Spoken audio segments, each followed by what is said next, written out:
Hi friends, first of all ரொம்ப நன்றி நம்ம சேனலை சப்போர்ட் பண்ணுற ஒவ்வொரு நண்பர்களுக்கும். ஸோ நாளை மார்க்கெட்டுக்கான ஒரு வியூவை பார்த்துடலாம்.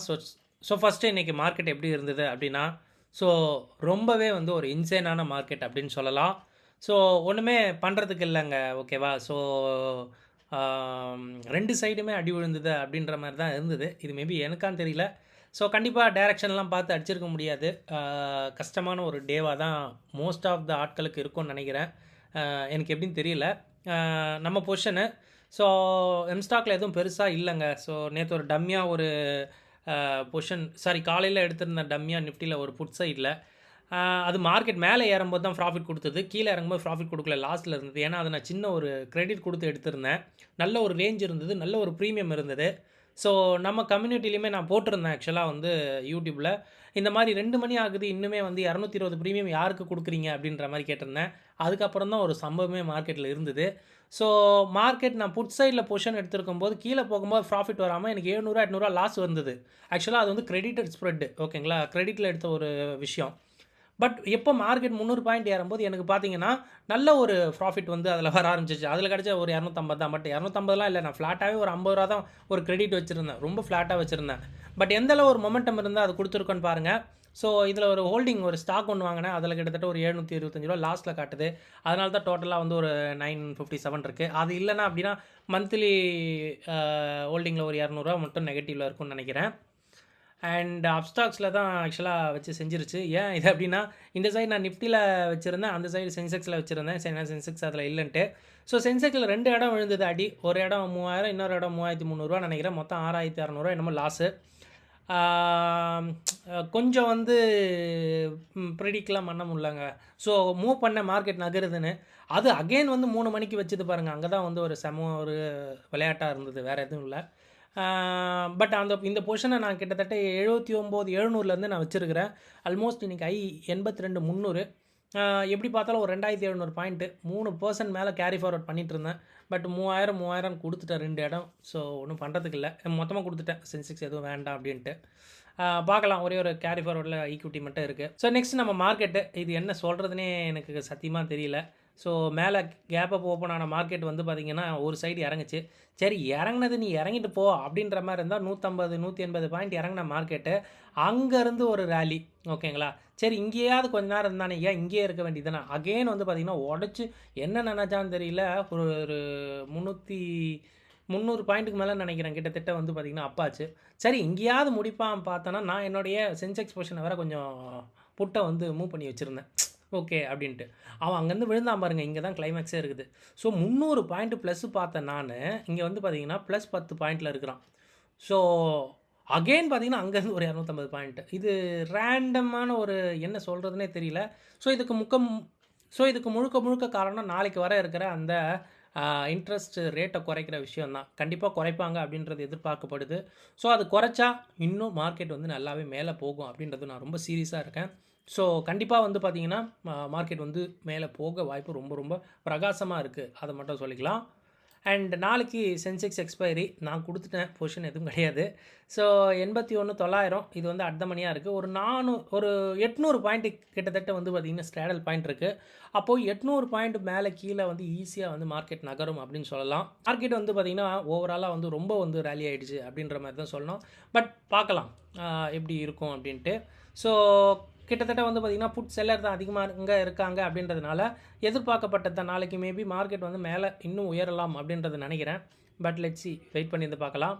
அண்ட் எஃப்ஐடிஐ ஆக்டிவிட்டி, இது நேற்றோட விஷயங்கள். நேற்றே வந்து அவன் பேங்க் நிஃப்டியில் வாங்கி தான் இருக்காங்க. 1100 கோடிக்கு மொத்தமாக இண்டெக்ஸ் ஃபியூச்சரில் பை பண்ணப்பட்டிருக்கு. பேங்க் அகெயின் வந்து 680 கோடிக்கு வாங்கப்பட்டிருக்கு. ஸோ கிட்டத்தட்ட ஒரு சூப்பரான ஒரு ரேலி பேங்க் நிஃப்டி. நான் ஒரு 3 டேஸ் முன்னாடி சொல்லியிருந்தேன். ஸோ பேங்க் நிஃப்டியில் தாங்க கதை இருக்குது, பேங்க் நிஃப்டியில் தாங்க கதை இருக்குன்னு. ஸோ அகெயின் வந்து பார்த்திங்கன்னா ஒரு 1800 பாயிண்ட் அங்கேருந்து 2000 பாயிண்ட் கிட்டத்தட்ட வந்து பார்த்திங்கன்னா ஏறி இருக்குது. ஸோ ஒரு 3 டேஸ்க்குள்ளே அப்படின்னு சொல்லும்போது இட்ஸ் வெரி ஹியூஜ் அப்படின்னு சொல்லலாம். ஸோ நாளைக்கு மேபி வந்து மேலே ஏற வாய்ப்பு இருக்குது அப்படின்னு நினைக்கிறேன். ஸோ வெயிட் பண்ணியிருந்து பார்க்கலாம். அண்ட் ரொம்ப நன்றி நண்பா, நம்ம போடுற வீடியோவுக்கு நீங்கள் கொடுக்குற அந்த ரெஸ்பான்ஸ் ரொம்பவே நல்லாயிருக்கு. ஸோ வீடியோ பிடிச்சிருந்தா கண்டிப்பாக வந்து லைக் பண்ணிட்டு அப்படியே பாருங்கள் எனக்காக. ஸோ இன்றைக்கி மார்க்கெட்டு என்ன சொல்கிறதுன்னு எனக்கு தெரியல, ஒரு பேடான ஒரு டே அப்படின்னு சொல்லலாம். ஸோ சிறுக சிறுக சிறுக சேர்த்து வச்சதை வந்து பார்த்திங்கன்னா இன்றைக்கி கொடுத்தா மாதிரி இருந்தது. ஸோ செம்ம அடி, 2 பக்கமே அடி அப்படின்னு சொல்லலாம். பட் கால் சைடு எதிர்பார்த்தது தான். ஏன்னா நான் அந்த பொசிஷனை 79,700லேருந்து சென்செக்ஸை வச்சுருக்கிறேன். ஸோ ஏன் அப்படின்னா, நான் கால் சைடில் வச்சுருக்கேன் அப்படின்னா, புட் சைடில் நிஃப்டி சூப்பராக வச்சுருந்தேன். அதனால தான், வேறு எதுவும் இல்லை. நிஃப்டியை முன்னாடி கொண்டு வந்து வச்சுருந்தேன் சென்செக்ஸ் ஏறும்போது. பட் சென்செக்ஸை பெருசாக நான் வந்து ஒரே ஒரு எட்ஜ் மட்டும் வாங்கிட்டு விட்டுட்டேன். ஓகேங்களா, ஒரு 3000 ரிஸ்க்கோட போட்டோன்ட்டு விட்டுட்டேன். அதோட ரேஞ்ச் கூட 81,500 வரையும் இருந்ததுன்னு நினைக்கிறேன். பட் அது எப்போ 82லாம் தொட்டுதோ அது வந்து வேஸ்ட் அப்படின்னு சொல்லிட்டு நான் கொடுத்துட்டேன். ஓகேங்களா, ஏன்னா நாளைக்கு இருந்தால் இன்னும் டெபிட் அதிகமாகும் அப்படின்ட்டு நான் கொடுத்துட்டேன். பட் ஒரு மாதிரி ட்ரெண்டு வந்து ரொம்பவே வந்து இந்த ஒரு 5 நாளுமே இருந்தது அப்படின்ற மாதிரி இருந்ததுங்க. அதனால தான் பெருசாக வந்து ரொம்ப இது பண்ண முடியல. பட் இன்னையோட மூவ் வந்து பார்த்திங்கன்னா ரொம்ப இன்சேன் அப்படின்னு தான் சொல்லலாம். ஸோ ப்ரெடிக்ட் பண்ணலாம் கண்டிப்பாக முடியலை. இந்தியா விக்ஸ் வந்து பார்த்திங்கன்னா த்ரூ அவுட் டே வந்து பார்த்திங்கன்னா கிட்டத்தட்ட 9% மேலே ஏறி தான் இருந்தது. ஈஓடி தான் வந்து எக்ஸ்பைரிக்காக வந்து கம்மியாக இருக்குன்னு நினைக்கிறேன். நாளைக்கு மறுபடியும் வந்து இந்தியா விக்ஸ் ஏறும் அப்படின்றது நான் பார்த்துட்ருக்கேன். அண்ட் ஸ்ட்ராடல் பாயிண்ட் கிட்டத்தட்ட 800 பாயிண்ட்டு வந்து பார்த்திங்கன்னா நாளைக்கு எக்ஸ்பைரிக்கு கையில் வச்சுருக்குது. கொஞ்சம் உஷாராக இருங்க. சென்செக்ஸ் எக்ஸ்பைரி கிட்டத்தட்ட 1% அளவு மார்க்கெட் ஈஸியாக நகரும். ஐவி ரேஞ்ச் வந்து பார்த்திங்கன்னா கிட்டத்தட்ட வால்டைலாக இருக்கும் அப்படின்ற மாதிரி தான் சொல்லுது. அண்ட் ஸ்ட்ராடல் பாயிண்ட் கிட்டத்தட்ட 800 பாயிண்ட் வந்து வச்சுருக்கு. வால்டைல் அப்படின்னு சொல்கிறதுனா அப்சைடில் வால்டைல் ரொம்ப ஃபாஸ்ட்டாக இருக்கும் அப்படின்ற மாதிரி தான் நான் பார்த்துட்ருக்கேங்க. அண்ட் டெக்னிக்கல்ஸு, ஸோ டெக்னிக்கல்ஸை பார்க்கும்போது டெய்லி அகெயின் மார்க்கெட் வந்து பார்த்திங்கன்னா அதோட ஹையை வந்து இப்போ உடச்சிக்கிட்டு இருக்குது. இது ஒரு சூப்பரான ஹையே. ரீசன்ட் டேஸில் இது வந்து ஒரு நல்ல ஒரு ஹைன்னு சொல்லலாம். ஆக்சுவலாக போன வாரத்துக்கு முன் வாரம் நினைக்கிறேன் 23,200 இருந்தது. இப்போ கிட்டத்தட்ட 24,850 சொல்லும்போது ஒரு 1,500 பாயிண்ட் மார்க்கெட் சூப்பராக வந்து பார்த்திங்கன்னா ஒரு 7-8 செஷனில் வந்து ஏறி இருக்குன்னு சொல்லலாம். அதே தான் பேங்க் நிஃப்டி 50,000 49,800 என்னமோ போச்சு. அங்கேருந்து ஒரு 4,000 பாயிண்ட் வந்து மார்க்கெட் வந்து திரும்பி இருக்குன்னு சொல்லலாம். ஸோ டெக்னிக்கல்ஸை பொறுத்தளவு மார்க்கெட் ரொம்பவே வந்து ஸ்ட்ராங்காக இருக்குது அப்சைடில் உடைக்கணும் அப்படின்ட்டு. டேட்டா ஃபார் ஆப்ஷன் ட்ரேடர்ஸ்க்கு ஃபியூச்சர் ஸ்பாட்டில் கண்டிப்பாக இந்த மாதிரி மார்க்கெட் கொஞ்சம் இன்சைனாக பிஹேவ் பண்ணும்போது பெருசாக லாங்கோ ஷார்ட்டோ இருக்காது. ஏன்னா இந்தியா விக்ஸ் காட்டி கொடுத்துரும் அப்படின்றதுனால. So India Vicks throughout day வந்து ஏறி தான் இருந்தது. ஈஓடியில் தான் இறங்குச்சு அப்படின்ற மாதிரி சொல்லலாம். ஸோ எல்லாத்துலேயும் கொஞ்சம் வந்து பார்த்திங்கன்னா ஏறின மார்க்கெட்டில் நீங்கள் பார்த்தீங்கன்னா லாங் கொஞ்சம் கம்மியாக இருக்கும் அப்படின்ற மாதிரி நான் பிலீவ் பண்ணுறேன்.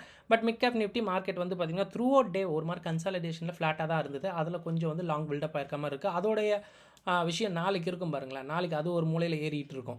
ஸோ இதுதான் வந்து மார்க்கெட் அப்படின்னு சொல்லலாம். பிசிஆரை பொறுத்த மட்டுக்கு நிஃப்டியும் பேங்க் நிஃப்டி நல்லாவே இம்ப்ரூவ் ஆயிருக்குது. மிட் கேப் நிஃப்டி கண்டிப்பாக வந்து கொஞ்சம் டிக்ரீஸ் ஆயிருக்குன்னு சொல்லலாம். புட் செல்லர் வந்து இருக்காங்க. அதனால தான் மார்க்கெட் வந்து பார்த்திங்கன்னா 300 பாயிண்ட் இறங்கியும் கிட்டத்தட்ட 250 பாயிண்ட் ஏற்ற விட்டாங்க. அதுதான் வந்து நம்ம சொல்லணும். ஸோ குளோபலாக பார்க்கும்போது யூஎஸோட ஃபியூச்சர்ஸ் ஃப்ளாட்டாக இருக்குது. இன்றைக்கி ஈவினிங் அங்கே வந்து பார்த்திங்கன்னா ஜாப் டேட்டா இருக்குதுன்னு நினைக்கிறேன். பிட்காயின் வந்து கிட்டத்தட்ட 1 லட்சம் USD வந்து கிராஸ் பண்ணியிருக்குதுங்க. ஸோ யாருக்காவது அந்த கிரிப்டோவில் ஏதாவது எஸ்ஐபி ஏதாவது ஒரு ஐடியா இருந்தால் கூட சொல்லுங்கள். நான் வந்து பண்ணிக்கிட்டு இருக்கேன். அதை கூட நம்ம வந்து ஒரு வீடியோவாக பேசலாம். ஓகேங்களா, ஸோ கொஞ்சம் அது இன்ட்ரெஸ்டிங்காக இருக்கும். ஓகேங்களா, ஸோ அதுவுமே வந்து கொஞ்சம் நல்லா இருக்கும் அப்படின்னு சொல்லலாம். ஸோ நாளைக்கு இவ்வளோ விஷயம் நம்ம பார்த்தோம்ல, இதுலேருந்து என்னோட கணிப்பு என்ன அப்படின்னா அப்சைடில் இன்னுமே என்னுடைய வியூ வந்து கொஞ்சம் எக்ஸ்டெண்ட் ஆகிடுச்சு. 25,000க்கு அப்சைடில் அண்ட் 24,400 வந்து டவுன் சைடில் இருக்குது. மேபி இன்னையோட லோ கூட வந்து பார்த்திங்கன்னா நாளையோட இனிஷியல் லெவல் லோக்கு சப்போர்ட்டாக எடுத்துக்கலாம். பட் 25,000 வந்து பார்த்திங்கன்னா நல்ல ஒரு ரெசிஸ்டன்ஸாக ஃபேஸ் பண்ணணும்னு நினைக்கிறேன். பட் நாளைக்கு மார்க்கெட் இதை விட கொஞ்சம் மூவ் இருக்கும் அப்படின்ற மாதிரி தான் எனக்கு தோணிக்கிட்டு இருக்குது. ஏன்னா நாளைக்கு நியூஸ் உள்ள விஷயம் அப்படின்றதுனால நம்ம மார்க்கெட் கொஞ்சம் வந்து ஃபோக்கஸ்டாக பார்க்கப்படுது. கொஞ்சம் உஷாராக இருங்க. உஷாராக இருந்தாலும் இந்த மாதிரி ட்ரெண்டிங் மார்க்கெட்டில் என்ன பண்ணுறதுன்னு தெரியல. கண்டிப்பாக அதுதான் வந்து உண்மை. அது என்ன நம்ம எக்ஸ்பீரியன்ஸ் என்ன நாலேஜ் இருந்தாலுமே வந்து பார்த்திங்கன்னா அந்த கெஸ்ஸிங் வந்து மிஸ் ஆகும்போது லாஸ் வர தான் செய்யும் அப்படின்றது மட்டும் சொல்லிக்கலாம். ஸோ செக் பண்ணுங்கள். இந்த வீடியோ கண்டிப்பாக உங்களுக்கு ரொம்ப ஹெல்ப்ஃபுல்லாக இருக்கும்னு நினைக்கிறேன். இந்த வீடியோ பார்த்ததுக்கு ரொம்ப நன்றி. தேங்க்யூ. ஜெய்ஹிந்த்.